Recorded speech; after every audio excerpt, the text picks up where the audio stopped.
Hello dear students, कैसे हैं आप सभी। आशा करती हूँ आप सब ठीक होंगे, स्वस्थ होंगे, अच्छे होंगे। आईसीटी वर्चुअल क्लासरूम देहरादून में आप सभी का स्वागत करती हूँ। मेरा नाम समता है और बच्चों क्लास 12th में आपका बायो का सेशन स्टार्ट होने वाला है और इस बायो के सेशन में मैं आपकी हेल्प करूंगी जीव विज्ञान चैप्टर को समझने के लिए। पिछले कुछ सेशंस में मैंने आपको सन 2022-23 के सत्र में सिलेबस का कौन कौन सा पार्ट आना है आपके एग्जाम में वो आपको मैंने शेयर कर दिया था, आपको बता दिया था, अच्छी तरह से समझा दिया था कि कौन कौन सी यूनिट से कितने कितने मार्क्स के क्वेश्चंस आने हैं, यानी कि कौन सा यूनिट कितना वेटेज देगा आपको। मैंने आपसे बात करी थी कि जो आपका बायो का सिलेबस है 22-23 में आपका यूनिट 6 है जो रिप्रोडक्शन, उसका फर्स्ट चैप्टर आपका सिलेबस में नहीं है। पर कंफ्यूज बिल्कुल नहीं होंगे जो बच्चे नीट के लिए अपेयर हो रहे हैं या नीट का एग्जाम दे रहे हैं, वो फर्स्ट चैप्टर को भी उतनी ही अच्छे से पढ़ेंगे क्योंकि नीट में ये सिलेबस कंप्लीट आएगा। केवल क्लास 12th में ये रिप्रोडक्शन वाला सिलेबस में से पहला चैप्टर जो है वो हटाया गया है और चैप्टर नंबर 2 जो है वो आपका sexual reproduction in flowering plants, इसी यूनिट 6 का ह्यूमन रिप्रोडक्शन और इसी यूनिट 6 का रिप्रोडक्टिव हेल्थ, ये तीनों चैप्टर्स आपके आने हैं क्लास 12th में, जो आपका 16 मार्क्स का वेटेज लेकर के आएगा ये यूनिट।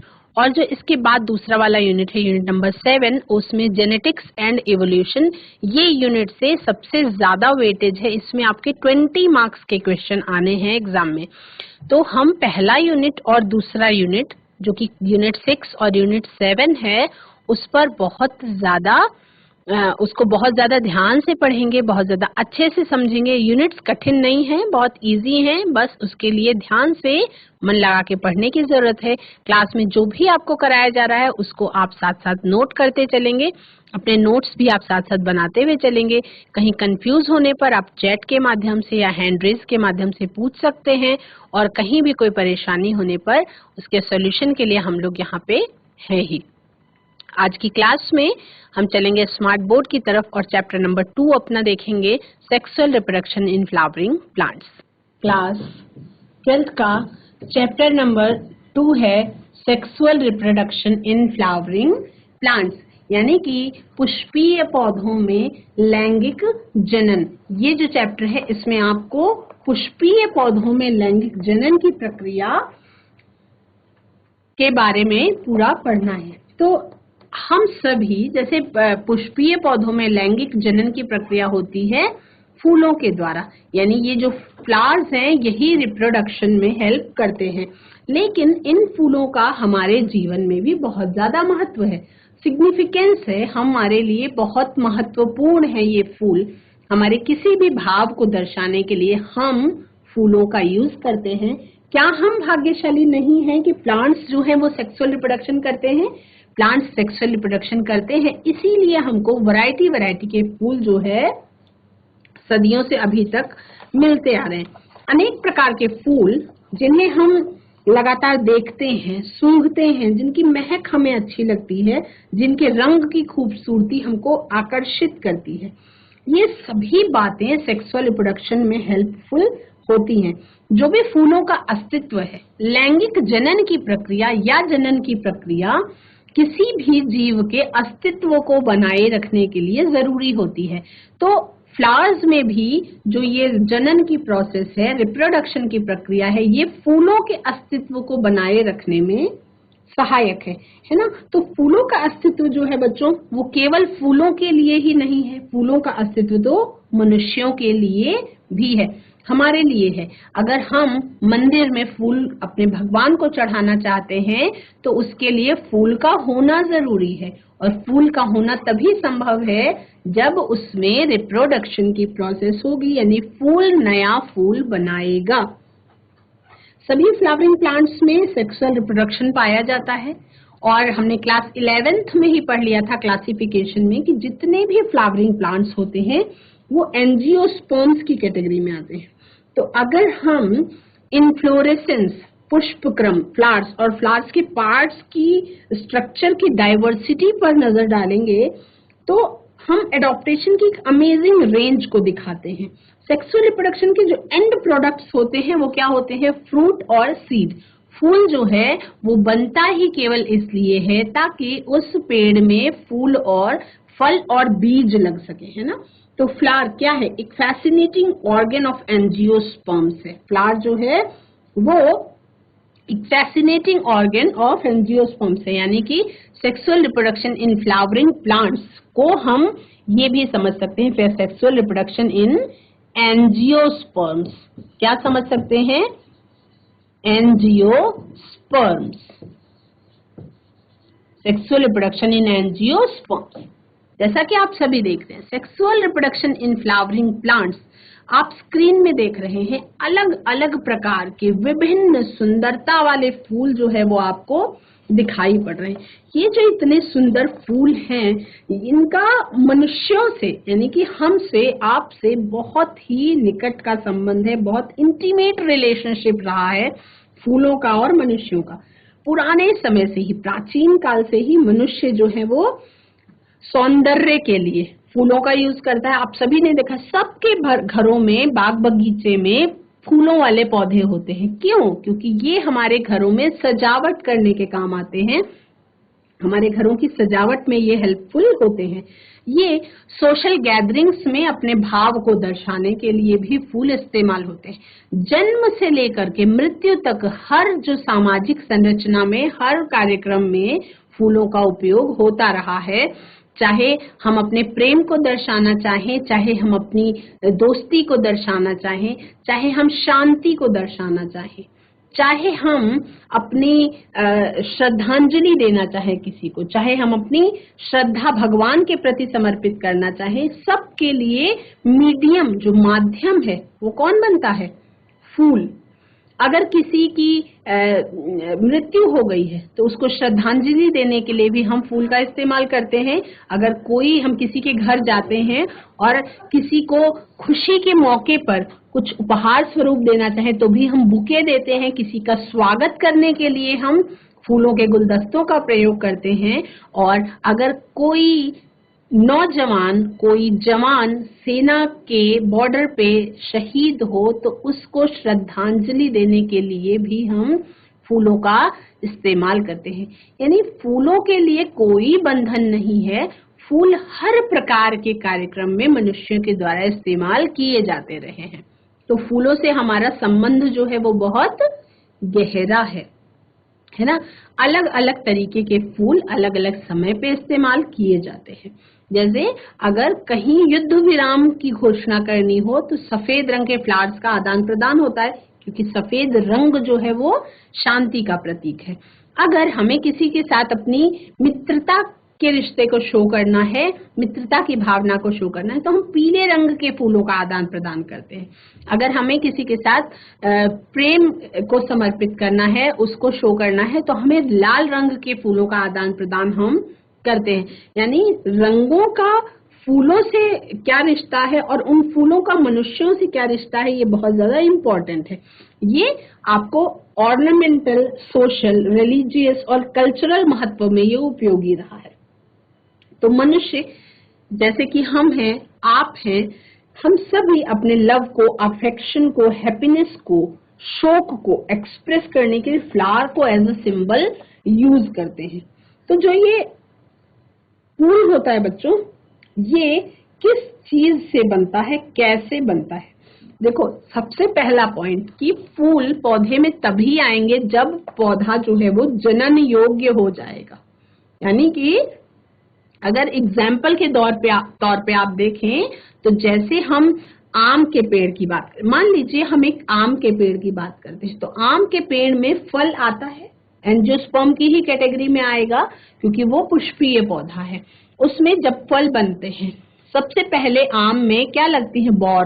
बौर कब लगती है? जब वो पेड़ जनन योग्य हो जाएगा, जब उसके अंदर फल और बीज बनाने लायक क्षमता हो जाएगी, तभी उसके अंदर फूल आने शुरू होंगे। मतलब बौर तभी लगेगी, यानी कि जब पौधा एडल्ट हो जाता है, जनन योग्य हो जाता है, तभी उसमें फूल लगते हैं। और इसको जब हम फूलों की जो खेती होती है बच्चों, उसको हम कहते हैं फ्लोरिकल्चर। फ्लोरिकल्चर कहते हैं। फ्लोरिकल्चर यानी कि फूलों की खेती। कल्टीवेशन ऑफ फ्लावर्स और flowering plants specially for ornamental purpose. All flowering plants जो हैं दे शो सेक्सुअल रिप्रोडक्शन। सभी पुष्पीय पौधे लैंगिक जनन की प्रक्रिया करते हैं। सभी पुष्पीय पौधे क्या करते हैं बच्चों? लैंगिक जनन की प्रक्रिया करते हैं।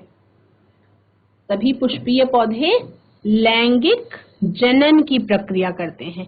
तो ये जो सभी पुष्पीय पौधे हैं ये एंजियोस्पर्म्स की कैटेगरी में आते हैं और ये लैंगिक जनन की प्रक्रिया दर्शाते हैं।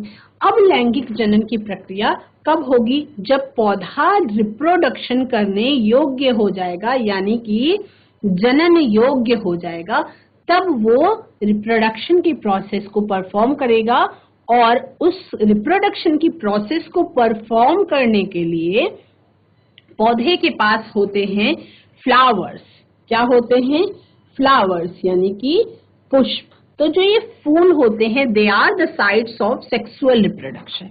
ये जो पुष्प होते हैं ये सेक्सुअल रिप्रोडक्शन के लिए बहुत महत्वपूर्ण है। इसके बारे में हमने बात कर ली। जो सेक्सुअल रिप्रोडक्शन है ये फ्लावर्स में होता है, लैंगिक जनन होता है। और ये जो फूल हैं ये बनते कैसे हैं? सबसे पहले हम ये जानेंगे कि एक्चुअल में ये फूल कैसे बनते हैं। जो फूल होते हैं बच्चों, ये फूल पहले देखो, पहले कोई प्लांट होता है ना, तो उसमें फूल दिखने से पहले ही ये डिसाइड हो जाता है कि प्लांट्स में फूल आने वाले हैं, है ना। पहले ही ये क्यों? क्योंकि जैसे हम क्योंकि थर्ड चैप्टर हमारा ह्यूमन रिप्रोडक्शन का है, तो हम अपने आप से कंपेयर करते हुए आगे बढ़ सकते हैं। जैसे जब मनुष्यों में एडल्ट फेज आती है तो एडोलेसेंस को पार करके हम एडल्ट फेज में जाते हैं जब रिप्रोडक्शन का एज स्टार्ट होती है। तो उसी तरह से उसके बीच में एडोलेसेंस में क्या होता है? हार्मोनल और स्ट्रक्चरल चेंजेस हमारी बॉडीज में होते हैं। उसी तरह से फूलों में भी फूल आने के पहले ही हार्मोनल और स्ट्रक्चरल चेंजेस शुरू हो जाते हैं। तो क्या होता है उस टाइम पे? जो फ्लोरल प्रिमोर्डियम है उसका डिफरेंशिएशन और डेवलपमेंट स्टार्ट हो जाता है। इन्फ्लोरेसेंस बनता है जो फ्लोरल बड और उसके बाद फ्लावर को बनाता है। तो क्या लिखेंगे कि जो फ्लोरल प्रिमोर्डियम है, फ्लोरल प्रिमोर्डियम, इसमें क्या होता है? हार्मोनल और स्ट्रक्चरल चेंज। हार्मोनल और स्ट्रक्चरल चेंज होता है। और हार्मोनल और स्ट्रक्चरल चेंज के बाद क्या होता है? पहले इन्फ्लोरेसेंस बनता है,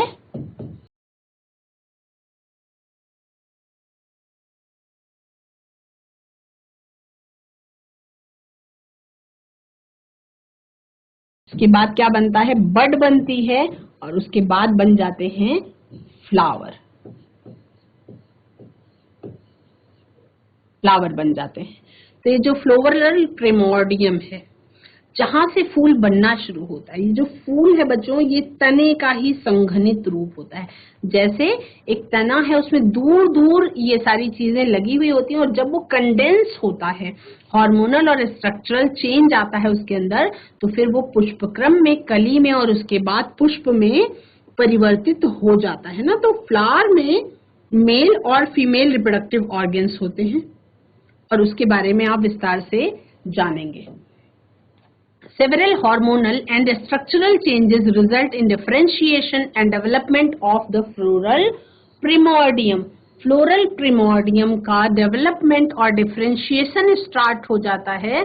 बहुत सारे hormonal और structural changes आते हैं पौधे के अंदर और उसी समय पे जो तना है, तना अपने आप को रूपांतरित कर लेता है। Modified shoot primordia develops first into floral bud and then into a flower.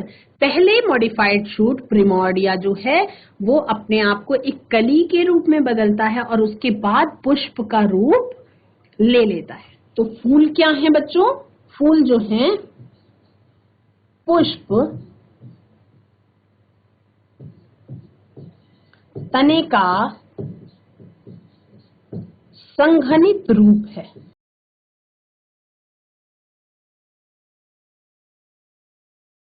मतलब अगर उसको समझने की कोशिश करें तो जैसे मान लीजिए कि ये है किसी पौधे का तना, ये है किसी पौधे का तना। अब यहाँ पे रंग अलग अलग हो जाएगा। ये है किसी पौधे का तना, इसमें ये आई सेपल्स, सेपल्स के बाद यहाँ पे आपके आ गए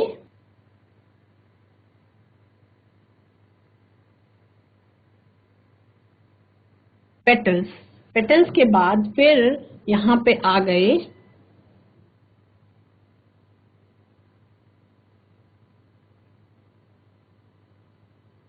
एंड्रोशियम, और थोड़ा सा ऊपर जाएंगे यहाँ पे आ गया गायनेशियम, है ना। तो ये जो पुष्प है, जब ये जब कंडेंस होता है, इकट्ठा होता है, तो उसके बाद ये पुष्प का रूप ले लेता है। तो पुष्प क्या है, वो तने का संघनित रूप है या कंडेंस्ड मॉडिफिकेशन है। किसका? तने का। तने का ये संघनित रूप है। जो पुष्प है ये तने का संघनित रूप है। क्या है? पुष्प तने का संघनित रूप है। ठीक है बच्चों। और पुष्प जो है ये किसी भी प्लांट का रिप्रोडक्टिव पार्ट है, reproductive part of a plant, यानी कि पौधे का जननांग है। ये क्या है? ये पौधे का जनन अंग है। पौधे का ये जनन अंग है। अब इसमें क्या होता है? पौधे के जनन अंग जो पुष्प है, इसमें इन्फ्लोरेसेंस होता है। तो inflorescence bear the floral buds and then the flowers. Inflorescence यानी पुष्प क्रम में पहले कलियां लगती हैं, उसके बाद पुष्प जो है वो लग जाते हैं। पुष्प क्रम में क्या होता है? पुष्प क्रम में पहले कलियां और बाद में क्या होता है? फ्लावर्स होते हैं। कलियां और बाद में पुष्प बनते हैं।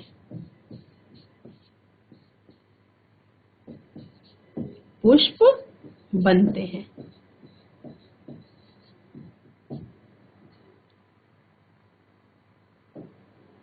अब हम एक स्ट्रक्चर ऑफ अ फ्लावर, आप स्क्रीन में देख पा रहे हैं एक फूल की संरचना। अगर इसके बारे में हम थोड़ा सा विस्तार में समझने की कोशिश करें कि किस किस तरह से ये संरचना होती है, उसके बारे में अगर हम जानें तो हम देखेंगे, क्या देखेंगे हम?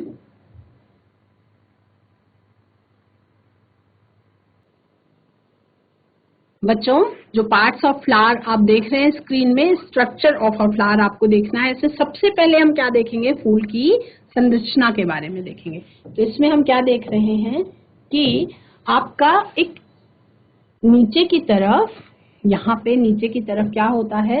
यहाँ पे नीचे की तरफ आपका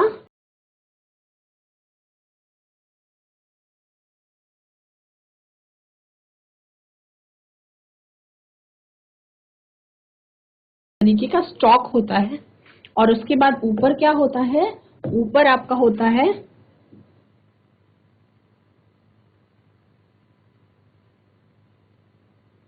इस तरीके का स्ट्रक्चर बना हुआ होता है। ठीक है। उसके बाद उसमें और क्या क्या चीजें होती हैं? उसमें आपका होता है बच्चों, यहाँ पे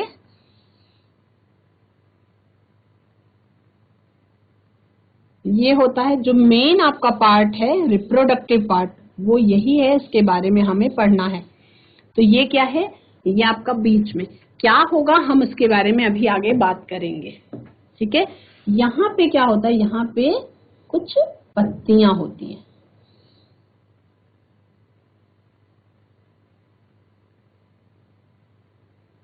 ऐसे पत्तियों जैसी संरचना होती है। ठीक है। और उसके बीच बीच में क्या होता है? उसके बीच बीच में आपको कुछ पंखुड़ियां दिखाई पड़ती हैं। उसके बीच बीच में आपको कुछ सुंदर सी पंखुड़ियां दिखाई पड़ती हैं।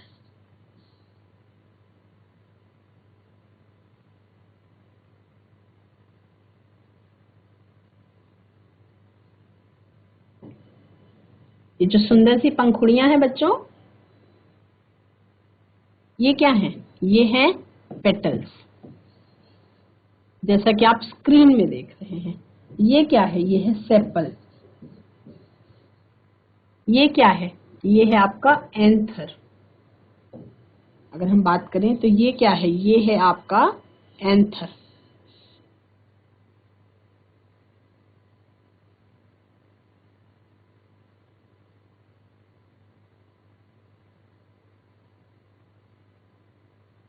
चार प्रकार के आपको इसमें अंग दिखाई पड़ रहे हैं, जैसा कि आप स्क्रीन में भी देख रहे हैं। सबसे नीचे की तरफ क्या होता है? स्टॉक होता है। ये जो है ये पुष्प वृंत कहलाता है। स्टॉक होता है। इसका जो मोटा थोड़ा सा फूला हुआ भाग है ये कहलाता है रिसेप्टिकल, या इसी को हम थैलेमस कहते हैं। रिसेप्टिकल कहते हैं या इसी को हम थैलेमस कहते हैं। क्या कहते हैं? थैलेमस कहते हैं। ठीक है। इसके ऊपर, जस्ट ऊपर, छोटी छोटी, आप अपने दिमाग में गुलाब की कली को सोचिए। तो गुलाब की कली में जो बाहर की तरफ, सबसे बाहर की तरफ आउटर स्ट्रक्चर होता है, जो बाहरी संरचना होती है, वो छोटे छोटे हरी पत्तियों की बनी हुई संरचना होती है, जिसे हम कहते हैं सेपल। जिसे हम क्या कहते हैं बच्चों? जिसे हम कहते हैं सेपल। और इसी को हम हिंदी में कहते हैं बाह्य दल। हम क्या कहते हैं इसको हिंदी में? बाह्य दल कहते हैं। ठीक है। जो स्टॉक है ये फूल की डंडी है, इसको हम पुष्प वृंत कहते हैं।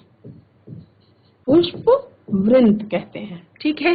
इसके बाद आपको जो स्क्रीन में भी दिखाई पड़ रहा है, और अगर किसी फूल को भी अपने आप इमेजिन करते हैं तो उसमें आपको बहुत सुंदर चमकदार पंखुड़ियां दिखाई पड़ती हैं, और वो पंखुड़ियां जो हैं उन्हें हम कहते हैं पेटल्स। उन्हें हम क्या कहते हैं? पेटल्स, यानी कि दल। तो आप सभी को पता है कि एक जो कली है या एक फूल है, उसमें ना तो एक बाह्य दल होता है, ना ही एक पंखुड़ी होती है। बहुत सारी पंखुड़ियां होती हैं और बहुत सारे बाह्य दल भी होते हैं।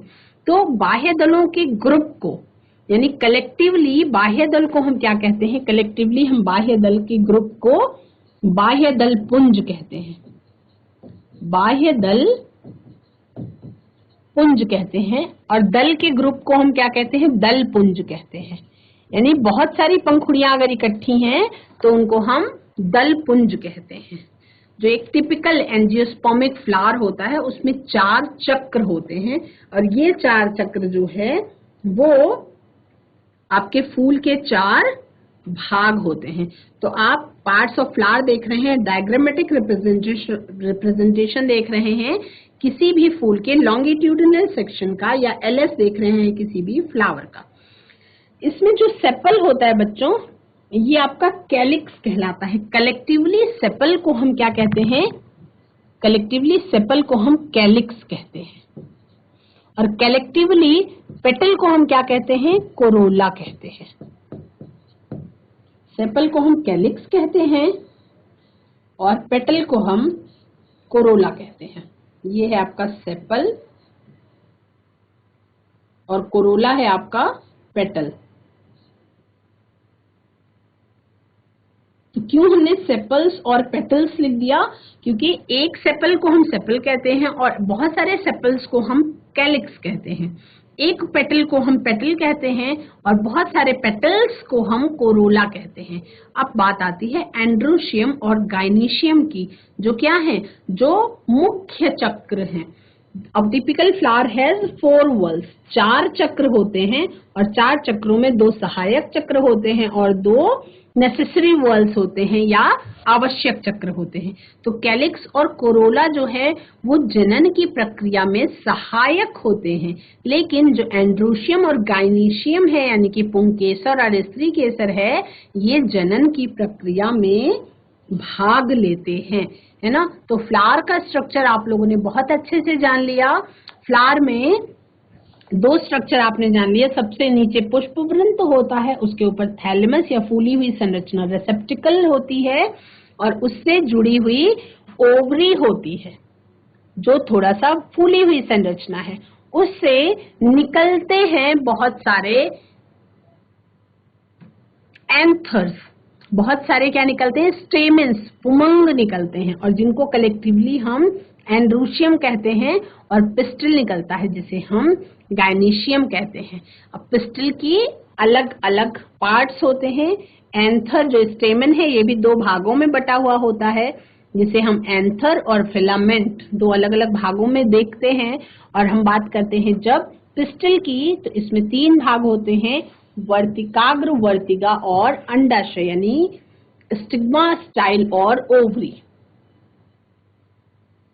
तीन भाग देख लिया आपने, ये है आपका जायांग और ये है आपका पुमंग।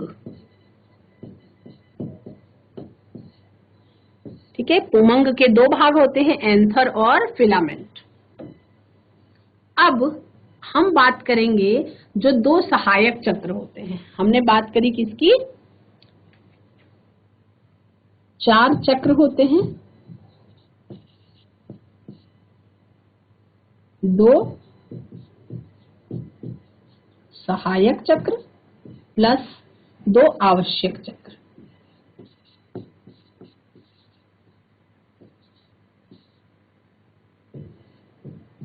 जो दो सहायक चक्र हैं उनमें क्या क्या चीजें हैं, कैलिक्स और कोरोला। Calyx and Corolla. और जो दो आवश्यक चक्र है, जो दोनों से नेसेसरी वर्ल्स हैं, उसमें क्या क्या है, एंड्रूशियम एंड गायनीशियम।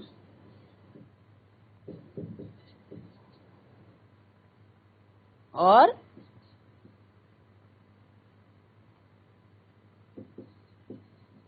गायनीशियम। ठीक है, तो जो ये दो सहायक चक्र हैं, ये किसमें, ये परागण की प्रक्रिया में भाग लेते हैं। ये किसमें भाग लेते हैं, ये परागण की प्रक्रिया में या पॉलिनेशन की प्रक्रिया में भाग लेते हैं, जो रिप्रोडक्शन के लिए इम्पोर्टेंट है। यानी कि ये सहायता करते हैं रिप्रोडक्शन में। और रिप्रोडक्शन की प्रक्रिया, प्रजनन की प्रक्रिया में भाग कौन लेता है, ये दो आवश्यक चक्र, जिन्हें हम पुमंग और जायांग के नाम से जानते हैं। और इसके चक्र को हम एंड्रूशियम और गायनीशियम या पुंकेसर और स्त्रीकेसर कहते हैं। ठीक है, इसमें सबसे पहला जो चक्र है वो है एंड्रूशियम। सबसे पहला चक्र जो है उसको हम क्या कहते हैं, एंड्रूशियम। तो एंड्रूशियम जो है इसको हम स्टेमेन भी कहते हैं। एंड्रूशियम का जो एक सिंगल जो एंड्रूशियम है उसको हम स्टेमेन कहते हैं। स्टेमेन जो है बच्चों, स्टेमेन्स अगर हो जाता है, यानी जब हम बहुत सारे पुमंगों की बात करते हैं तब उसको हम कलेक्टिवली एंड्रूशियम कहते हैं। इसमें आप जैसा स्क्रीन में राइट हैंड साइड में देख रहे हैं, फ्लावर से राइट हैंड साइड पे आपको एंड्रूशियम दिखाई पड़ रहे हैं, जो बहुत सारे स्टेमेन्स होते हैं। स्टेमेन्स जो हैं उनके अंदर ही पराग कण भरे हुए होते हैं और उसके अंदर लघु बीजाणुधानी होती है। लघु बीजाणुधानी में पराग कोश बनता है और पराग कोश के अंदर पराग कण बनते हैं। और ये पराग कण क्या करते हैं, ये पराग कण के अंदर ही मेल गेमिटोफाइट होता है पौधे का, जो फीमेल गेमिटोफाइट के साथ मिल करके किसी भी फल का निर्माण करेगा। तो आपको इस चैप्टर में स्पेसिफिकली एक एक चीज के बारे में पढ़ना है। एंड्रूशियम जो है वो मुख्य प्रजनन का अंग है किसी भी फूल का, और ये आपका मेल रिप्रोडक्टिव ऑर्गन है। जो एंड्रूशियम है ये मेन रिप्रोडक्टिव ऑर्गन भी है और मेल रिप्रोडक्टिव ऑर्गन भी है। मेल रिप्रोडक्टिव ऑर्गन भी है। ठीक है, it consists of a whorl of stamens, यानी कि एंड्रूशियम में बहुत सारे स्टेमेन्स होते हैं collectively. Their number and length are variable in different species. Parts of a stamen, एक स्टेमेन के अगर हम पार्ट्स की बात करें तो स्टेमेन के दो पार्ट्स होते हैं, फिलामेंट और एंथर। अब इसको हम अगर डायग्राम बना के समझने की कोशिश करें तो समझ में आपको आएगा कि कुछ इस तरीके का स्ट्रक्चर होता है।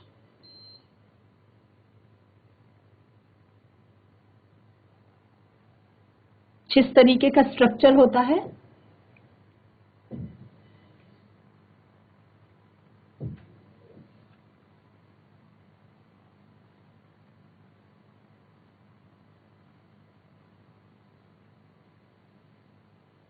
ये जो ऊपर वाला स्ट्रक्चर है येलो कलर का जो दिखाई पड़ रहा है बच्चों, ये क्या है? जो ऊपर वाला स्ट्रक्चर है येलो कलर का, ये है आपका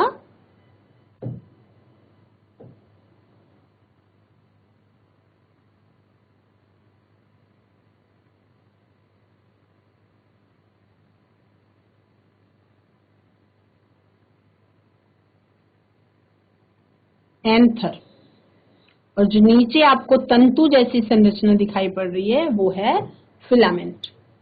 ये ऊपर वाला जो स्ट्रक्चर है ये है एंथर और नीचे वाला जो स्ट्रक्चर है ये है फिलामेंट। कुछ इस तरीके की संरचना होती है। ये है एंथर और ये है फिलामेंट।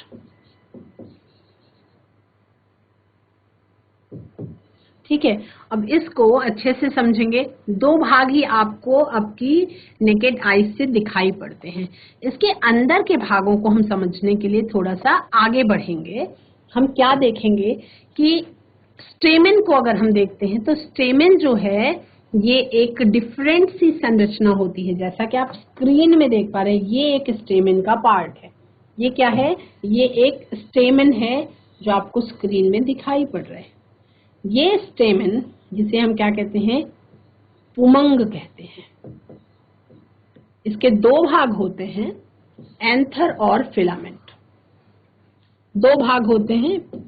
फिलामेंट यानी कि वह तंतु जिससे ये फूल से जुड़ा हुआ है और वह पार्ट जिससे ये एंथर से जुड़ा हुआ है। फिलामेंट, पुमंग के दो भाग हो गए, एक एंथर और दूसरा फिलामेंट। ऊपर का एंथर जिसे हम माइक्रोस्पोरेंजिया भी कहते हैं या इसको हम लघु बीजाणुधानी भी कहते हैं। बच्चों, आज की क्लास में आप सभी ने मेल रिप्रोडक्टिव ऑर्गन फ्लावर्स में एंथर के बारे में जाना, जो कि जिसको हम स्टेमन कहते हैं। स्टेमन के दो पार्ट्स होते हैं, एंथर और फिलामेंट। अगली क्लास में हम इसके स्ट्रक्चर के बारे में ब्रीफ में जानेंगे। आज की क्लास में इतना ही। That's all for today. Have a nice day. Take care.